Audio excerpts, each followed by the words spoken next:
And blessed to be a part of your day. So grateful to join you on this beautiful day. Here in the Treasure Valley, KIDO Talk Radio time is 6:05, and believe it or not, it's 45 degrees in Idaho, which is amazing in the heart of January. Joining us now, east of the Great River, from our friends at the Media Research Center, Newsbusters, and the like, Tim Graham. Tim, good to have you back. Good morning. Thank you.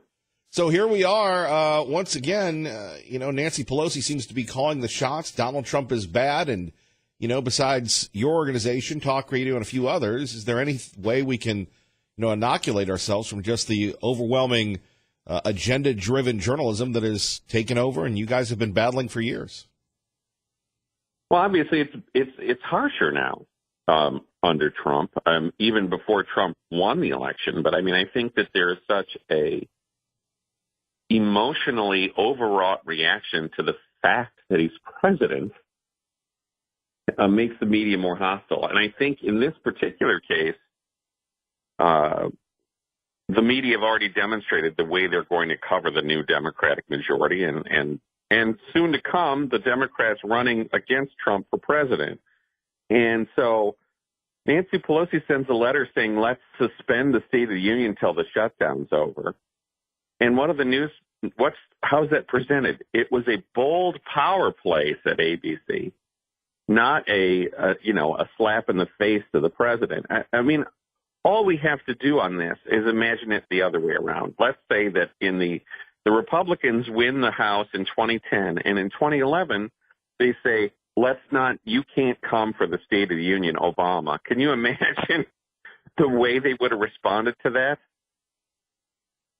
Oh, you're right, and we're still singing the praises of former President Obama, no scandals, no this, never mind Loretta Lynch, Eric Holder, the NSA. We could go on, and you guys document that all the time, as well as we here at KIDO Talk Radio. But what's the impact of the government shutdown from your perspective, from the media's perspective?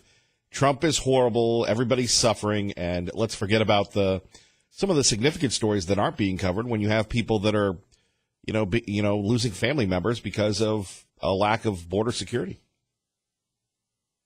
I think the news media are much more sympathetic to the families of federal employees than they are to the families of people who've lost family members to illegal alien crime. The idea, they think the entire story of crime committed by illegal aliens is racist.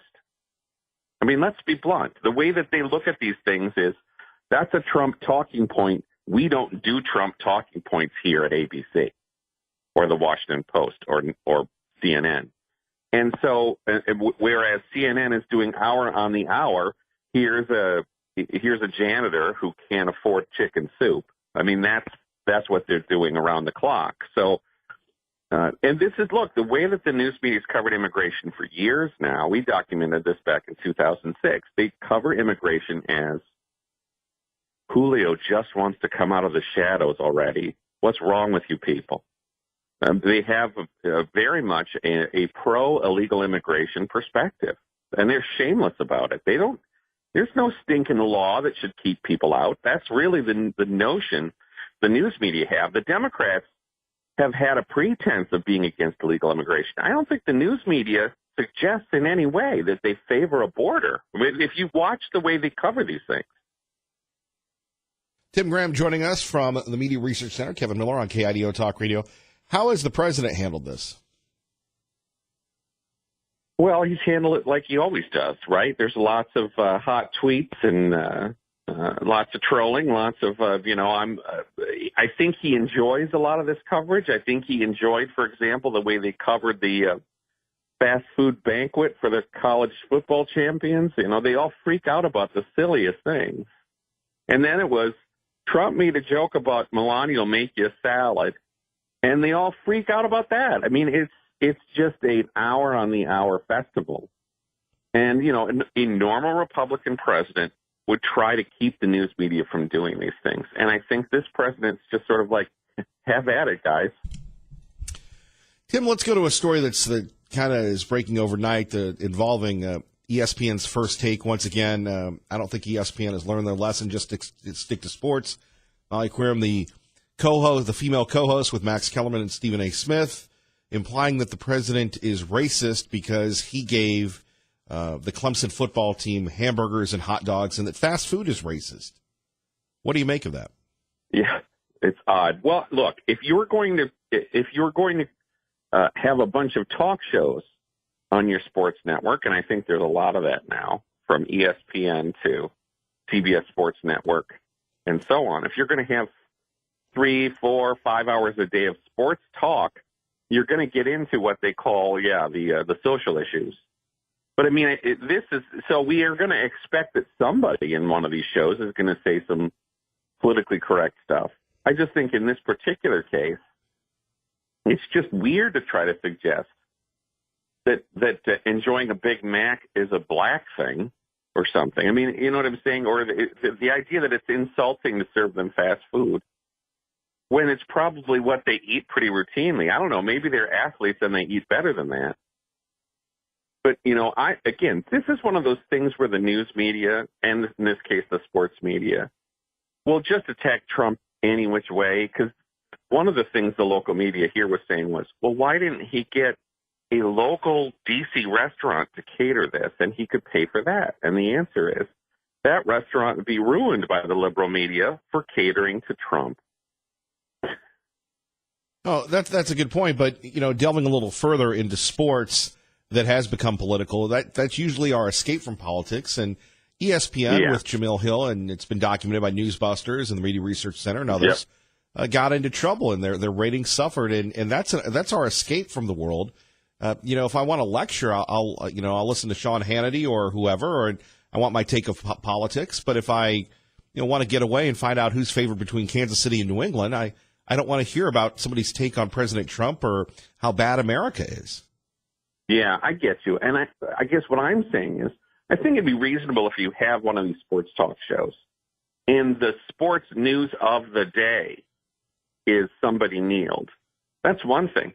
It's another to still be having that debate after a season in which there was no kneeling. I mean, if you're still talking about Colin Kaepernick on those shows now you're just, it's kind of silly. And you're absolutely right. If you turn it into just another MSNBC show on a sports network, really, if you want a sports talk show, what you assume that they'll be discussing is who's the greatest quarterback of all time, or, what's wrong with the refs. You're going to be discussing sports topics. Tim Graham joining us on KIDO Talk Radio. Kevin Miller in the morning. The fascinating thing about this is this whole government shutdown, and I'm sure you guys caught this. There was actually a spouse of someone who worked for Department of Homeland Security. She had her baby on the air. And there was a panel of like 3 or 4 people, and they're talking about how they're suffering. Look, no one wants anyone to work without a paycheck. We get that. But, just the media's blatant coverage of this, it's great fodder for us here in Talk Radio. Yeah, I think that obviously when you live here in the D.C. area, you know people who are upset right now. It's in my Facebook feed. And that's understandable. And at this point now, when we have missed paychecks, the rubber has hit the road. I just find the whole thing, just as a media critic, a puzzling thing that they would shut down over such a tiny amount of money. But what the news media has done wrong here, I think we can fairly say. I think we could get a majority of Americans to agree, and that is, if you are going to be the moderator of our national debate, then you don't shame one side, you shame them both. And that's not what these people are doing. They're running around talking about Nancy Pelosi's bold power plays. And we had a whole set of snippets of the news media announcing the Democrats had no incentive to compromise. There wasn't any shaming.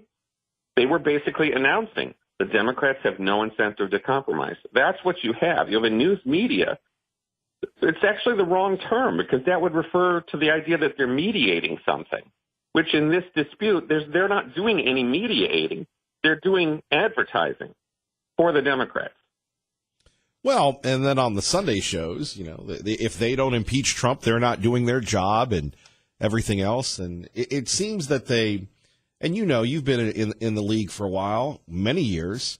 look, I've been to like 75 markets, and Tim Graham has been in one place, so I know how long you and your organization have been working. But you learn not to take things personally. They seem to take Donald Trump and everything he does personally, and they don't have a problem showing that when it's either Meet the Press or other programs of that ilk. Mm-hmm. I'm tiptoeing up on 30 years here. Like I said at the beginning, I think there's a real emotional investment here. And I think what Trump has done that really upsets them is he's basically suggested, guess what? You're not running the country. The news media doesn't run America. And they really much hate the idea that someone would tell them that they're not running the country, because that's the way they operate. They expect all the politicians, well, at least all the Republican politicians, to behave as to, well, we sure don't want to cause any trouble here, Brian Williams. We'll do whatever you think we should do because we don't want to upset you. That's what they're upset when that somebody would say, sit down and shut up. We don't care what you think. Nobody watches you anyway. Right. You're fake. That's what they don't want to hear that, but again, they don't do the same things for the Democrats. They have no idea. It's like, if you ran your family like this, where your son did everything, you told him all the time he did everything wrong, and your daughter was perfect, and you told your son all the time you should be more like your daughter, everybody would understand that you're not running a fair household. And the news media, they're just not fair, and I think people understand that now. I think people understand that implicitly. What you have right now when you look at the polls is you have the Democrats being very, very pleased with the media, have a high approval with the media. The Democrats love the media, and the Republicans can't stand them. And that means everybody understands now what they're all about and what they do every day. Our great friend Tim Graham joining us from the Media Research Center, Kevin Miller, KIDO Talk Radio. Finally, what do you make of goofy Michael Strahan, who, look, he's on TV 7 days a week. Somehow people love him. Going after Trump, saying he would bring, come to GMA, we're going to bring you lobster. Strahan, you're over 40. Why don't you act like an adult? It just seems kind of odd. Well, I think, again, you always have to think in these things that people have an incentive system of what would please the boss, how they would like you to behave. And that's the environment they work in. And I think what we misunderstand sometimes about the liberal media is they've got people, their friends, their favorite politicians are in their ear, and they're listening to them. They shut the conservative criticism out and dismiss it. And what they're really listening to is people who are saying, you're not tough enough. You're not tough enough. You're not tough enough. You're not tough enough. And so they're always sort of feeling like, well, we tried so hard to be fair and balanced because the people on their left are still telling them they're not tough enough. Or my personal favorite, waiting, urging, cheering on a recession. Well, this is one of those things where the news media spent 2 years denying there was actually a recovery, and actually would skip, declining news today, declining unemployment rate. We didn't have a story. That's the stunning kind of thing. Stock market, new record highs. They didn't do a story. We're going to do a story on a kangaroo getting out of the zoo, but we don't have time for the black unemployment rate being at a historic low. This is the kind of news media we have. There are certain facts that are inconvenient, so we don't cover them. Tim Graham, anything else you'd like to share with us today? We sure do appreciate you being with us. Well, it's my pleasure. We're just pounding away here at Newsbusters and trying to sort of underline this is the thing about shutdowns, where if you're a Republican, you could really look and say, does this ever really work for us? Because the news media are extremely aggressive during a shutdown at trying to punish the Republicans. They never see these things as bipartisan, even when in this case, they very clearly are bipartisan. Tim Graham, Newsbusters, Media Research Center. We appreciate you. And get ready for that 30 years, brother. Thanks. In about a week, I think, I'm at 30 years. And who would have ever thought? You know, Tim, real quick, maybe you should go back, grab some of those old VHS tapes that you have in the archives and, just look at news 30 years ago and compare it to today. Well, we actually can. We do have them here in the house. We do from time to time dig into those things. And frankly, the challenge these days is to make sure that you can still watch them after all this time. Indeed. Tim, take care, sir. You betcha. All right, our great friend Tim Graham joining us. By the way, you're listening to Kevin Miller, 580-5436 on 107.5 FM, 580 AM. Coming up, the Governor Little saying, well, according to the Statesman, climate change is real and it must be reversed. Now, just because it's in the digital realm, the printed realm, does that mean it's true? Could he have been misquoted? We'll get your thoughts on that. Plus, Timmy Kenner, Eternal Love, cannot be tried. We'll give you the details there. Troubling. All that more, waking up on the right side. Kevin Miller, KIDO Talk Radio. Blessed to be a part of your day. Kevin Miller in the morning, KIDO Talk Radio. Let's go to Robert in Boise. Robert, good morning. Good morning, Kevin. Hey, I've been thinking about Pelosi wanting to delay the State of the Union. And I think two things are apparent here. Number one, she is sending Trump a message how long she's willing to hold out, that she's not willing to compromise. And the second point is that if the shutdown is still going on and he gives the State of the Union, she knows she will be eviscerated by him. Well, that's a good point, and it's a relevant point. And, the idea, Pelosi, like any politician, is trying to figure out what she can get away with. And right now she believes that the government workers that are suffering, the favorable coverage from the news media benefits her cause, and she seeks to neuter and destroy this president that has been a bane of her existence. And, do you blame Pelosi that, we're going to get along? Whatever happened to we're going to get along and we're going to work together and the people sent us a message? Whatever happened to that? That's true. The big problem is I think Pelosi thinks she's president, that she can do what she wants. Well, that and I guess Chuck Schumer would be the vice president. But, the idea of, going after the State of the Union and it's not going to be secure. And this is a trial balloon to see if people, are going to buy this. Well, and I still think it's a threat to Trump, too, that she's not going to give in. Right. And there's no way they're not going to protect our president during a State of the Union. Or Congress or anything else. They're being protected now. That's right. Well, maybe it's a smart move on her part, though. Well, it might be. It might make Trump move, but I sure hope it doesn't. Well, but again, it's a smart move because she doesn't want to give him the platform. Now, let's go back to when Paul Ryan was running things and everything else. Why didn't they back the president's agenda? Why didn't we get the wall up when we had the Republican House? Why didn't we take another run at Obamacare? You had 40 people retire. Why did they retire? It gave the Democrats the House. And one could argue that it was the Republican Party establishment, the old Rockefeller branch, Robert, that allowed this to happen. Because they sat on their hands and didn't support their president. That's right. And I think that's the major problem that we on the right have, is that all these congressmen run on a platform of building a wall, and then they don't support our president. Right. It's the whole bait and switch. And, we see that here in the Treasure Valley. We're going to repeal the grocery tax, and we have not had the grocery tax repeal brought up yet. Not that I know of.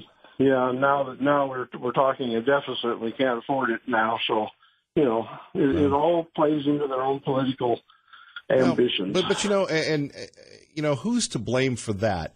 I know when I overspend, and I overspend quite a bit, much to the chagrin of Dave Ramsey, that I have to pay a consequence for that. And we vilify these kids with the student loan debt, and we vilify everything else. Yet we sit back and are complicit when our state government says, well, we had a $60 million, we overspent. How does that happen? Yeah, I know what happens when I do. I pay the consequences. Right. So, But here's my thing. And Robert, if you were with us before, look, I was advocating we do not need to spend $130 million for the HP campus. Dr. Alquist, when he was running for governor, said the state outbid his group by $40-50 million for a buildings that you're going to have to invest a ton of money in. So if the state didn't buy HP, and that's just the price of it, never mind the rehabilitation, we would have had more than enough money for this. that's right. Yeah, they just, with the shutdown and everything, they've got to change the rules of this thing so that Congress doesn't get paid when we have a shutdown too. I agree. And same thing with the state legislature. They've got to be responsible for their actions. And the trouble is they vote all these bills in and exempt themselves. Yeah, it's good for them. Not so good for Oh, us. Yeah. Okay, well, that's all I had to say. Robert, you take care. Have a great day. All right, thank you, and bye. Bye-bye. Traffic and weather together. News Channel 7's Eric Everett. Thank you, Larry. More of your phone calls next. We'll talk about the shutdown, the State of the Union, and whether or not you believe in climate change. Don't forget the Lieutenant Governor will be joining us live in studio coming up in less than 30 minutes. You're listening to Kevin Miller, 107.5 FM, 580 AM, KIDO Talk Radio. Good morning, Maggie. Good morning, Kevin. And coming up today, Janice McGeehan will join us, Lieutenant Governor in studio, answering your questions about the legislature. Looking forward to speaking with her. And State School Superintendent Sherry Ibarra will join us in the 8 o'clock hour as well, right here on 107.5 FM, 580 AM, KIDO Talk Radio, your proud home of Fox News Radio, exclusively in the Treasure Valley. We want to make sure that you are aware of that. And speaking of Fox News Radio, let's go live to Jeff Manasso in Chicago, Illinois. Jeff, good morning. Hey, good morning, Kevin. How are you? Not bad, not bad. So the latest on the 3D printing controversy involving guns continues. Yeah, the designer of 3D printed guns is asking a federal judge to reject one state law that bans the technology. Attorneys for Texas-based Defense Distributed argued Tuesday for a temporary injunction against New Jersey's new law. The company says unconstitutionally criminalizes digital instructions for what New Jersey calls ghost guns, guns that are untraceable, guns that are unregulated. New Jersey has some of the toughest gun laws, on the books. If you travel into New Jersey and you've got a handgun in your car that you've got a permit for, or a concealed carry permit for, that you legally own, I mean, you can get up to 2 years in prison. That's how strict New Jersey's laws are. Though Attorney Josh Blackman, who is part of the team representing Defense Distributed, argued that there is nothing unconstitutional about providing instructions to build 3D printed guns. They're not providing guns, they're just providing instructions. But as you know, this is part of an ongoing legal battle between Defense Distributed and other states. States like New York, Delaware, Pennsylvania, California, also defendants in the lawsuit. They filed motions to dismiss this case, though before this case goes any further, the judge based in Austin will have to decide whether or not his court is the appropriate place to continue the fight. Indeed. It's interesting. One thing that we can always count on, paying taxes and the battle over guns and gun access. Well, I mean, look, this debate comes as Defense Distributed tries to move beyond a couple of rocky events for the company. Obviously, the resignation of its founder, Cody Wilson, after his arrest and eventual indictment for sexual assault, and a ruling in August from a federal judge in Seattle to block the distribution of online instructions for building the guns. And look, I mean, it's scary. We've got metal detectors in our schools, public places, even places of worship in some cases, and the airport security and things like that. So the thought of somebody being able to squeeze through that security threshold is a little unnerving. Though I can tell you that some fire experts that we've talked to say that 3D printed guns may be more dangerous for users than targets. They're faulty, they break or they melt. after use, and in some cases blow up or come apart in users' hands prior to a first shot. So, the technology is not proven yet either. Jeff Manasso, who are you going with over the weekend? I'm probably going to go with your Patriots. Ooh. And L.A. Wow. I think it's going to be L.A. and the Patriots. Wow. Although either way, I don't have a horse in this fight. It could go either way for me. Well, as a Green Bay Packer fan, are you excited about your new coach? You know what? Again, look. He seems like he knows what he's doing. I don't know. There's all these rubes on the radio that are just incensed by all this stuff. I don't get into that fight. I've got other things to deal with. But we'll see what happens. He seems really knowledgeable. He seems pretty skilled for his young age, and I don't know. We'll see what happens. We're hopeful. Always hopeful. Jeff Manasso, we appreciate you, brother. Thank you. You too, man. All right. Phone numbers here, 580-5436, 580-KIDO. This from the Idaho Statesman. Idaho's collaborative efforts with federal agencies, conservation groups, industries, and residents have put Idaho out front in tackling tough environmental problems involving forest, rangelands, water issues, and other issues, according to Governor Little. The 64-year-old Republican sworn into office earlier this month shocked some at the Idaho Environmental Forum by declaring that climate change is real and we'll have to deal with it. Of course, this is an event by Zions Bank in Boise, talking about other issues. But, do you agree with the lieutenant or the governor on that? Little said the state has made good progress in working with agencies in the U.S. Department of Interior and Department of Agriculture. The climate is changing. There's no question about it. Sometimes what you do from a regulatory standpoint might be to counter to what the right thing to do is, but you've got to recognize it. It's here. We've just got to figure out how we're going to cope with it, and we've got to slow it down. Now, reversing it, it's going to be a big darn job. Well, that's an easy one for you at 580-5436. 580-KIDO. Do you believe Governor Little when you agree with Governor Little when he's saying that climate change is real? For me personally, I haven't seen enough evidence of it. For me personally, climate change is a figment of the media imagination, promoted by folks that are spoon-fed their information from the media, that take a look at it and say, well, it's the right thing to do. Climate change, if it is real, then because we've cut our emissions like 70, 80, 90%, why does our climate still change? Maybe because the Chinese don't have such emissions restrictions. And whether it was the Tokyo Accords or anything else, what really concerns me at 580-5436, 580-KIDO, is the fact that we limit ourselves, we limit our competitive ability, and we ship jobs overseas because of climate restrictions. Yes, we want clean water. Yes, we want to make sure that the drinking water isn't polluted or contaminated like what has been documented in the documentary Gasland because of fracking. I totally get that. I totally understand the impact on the environment. On the other hand, I look at our friend John and Weiser, and John, we are going to get this shovel to the president, and we haven't given up on getting the president to Idaho, and we haven't given up on supporting the State of the Union for President Trump. But the idea that climate change is real, I don't believe it.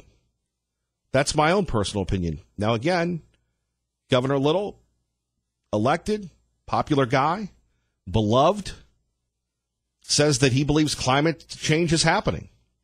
And looking at the quotes here, he wasn't misquoted. Climate is changing. There's no question about it. Now, what does that have to do with farming and agriculture? I don't know. Again, the governor has forgotten more about ranching and agriculture than I'll ever know. I respect that. But the idea of climate change happening here? Well, Kevin, it's January. It's 46 degrees. Okay, say that tomorrow when it's 26 degrees or 19 degrees. I think what people would like to see, and I know farmers and ranchers that talk to us would like to see, quite frankly, is something to do with curtailing the BLM running amok. Hey, by the way, does the government shutdown affect the BLM? and start looking at some of these reprehensible restrictions on people that are trying to farm and cattle. You don't have to be a supporter of Ammon Bundy to understand that there is a crisis involving farmers and ranchers being kicked off their own lands to support pretty obscure things.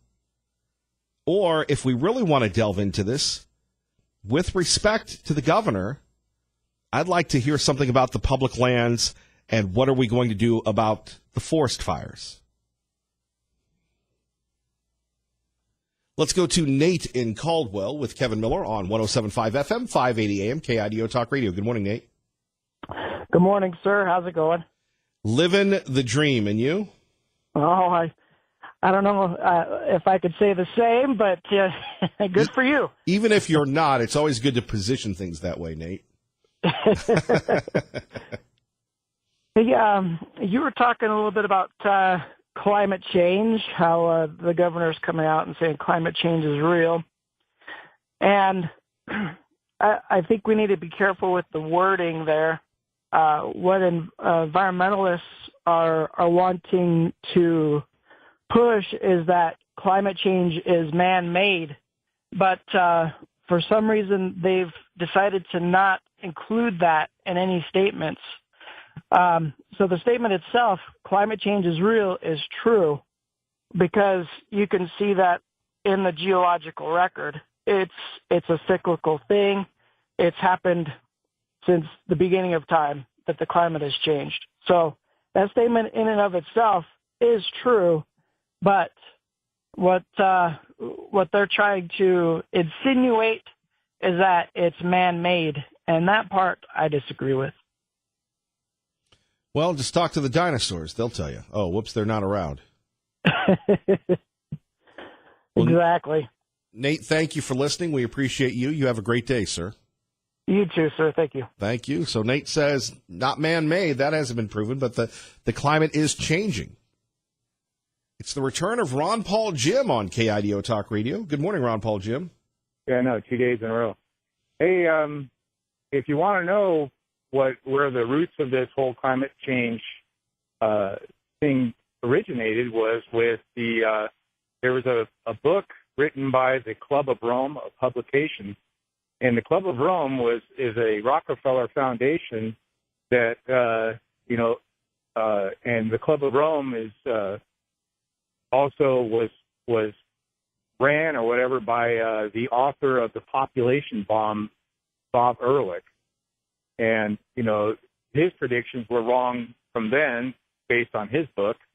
And but the whole platform of this is just another vehicle. If you look at every one of the left's agenda items, their solutions are all the same.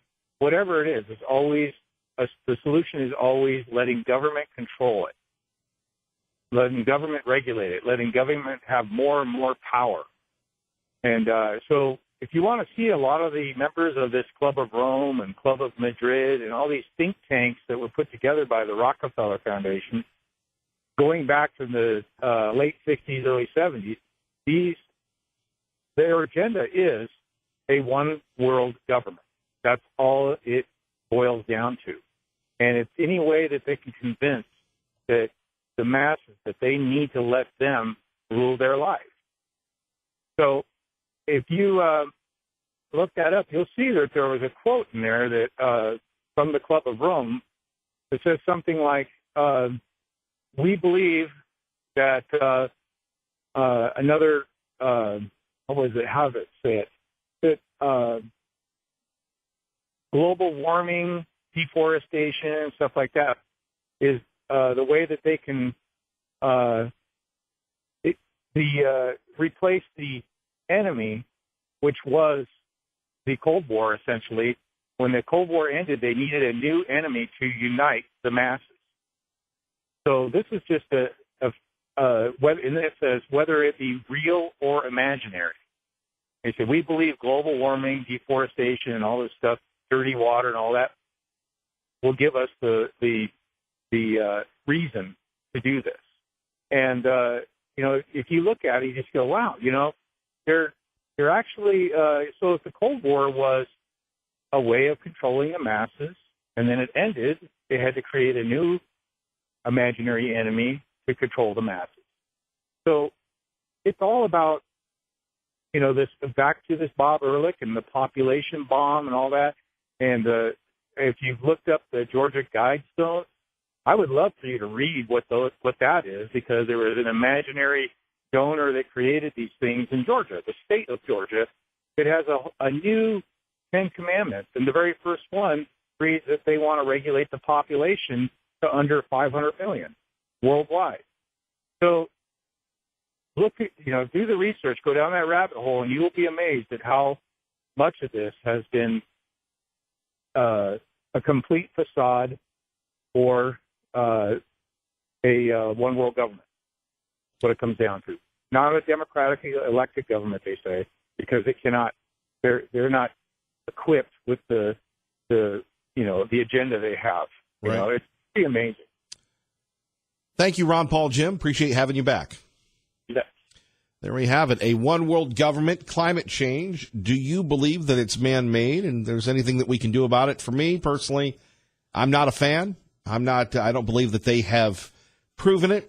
You have the comments from the governor, courtesy of the Statesman, saying that the climate is changing. There's no doubt about it. 580-5436. 580-KIDO. We're just a few months away from the Lieutenant Governor joining us live in studio.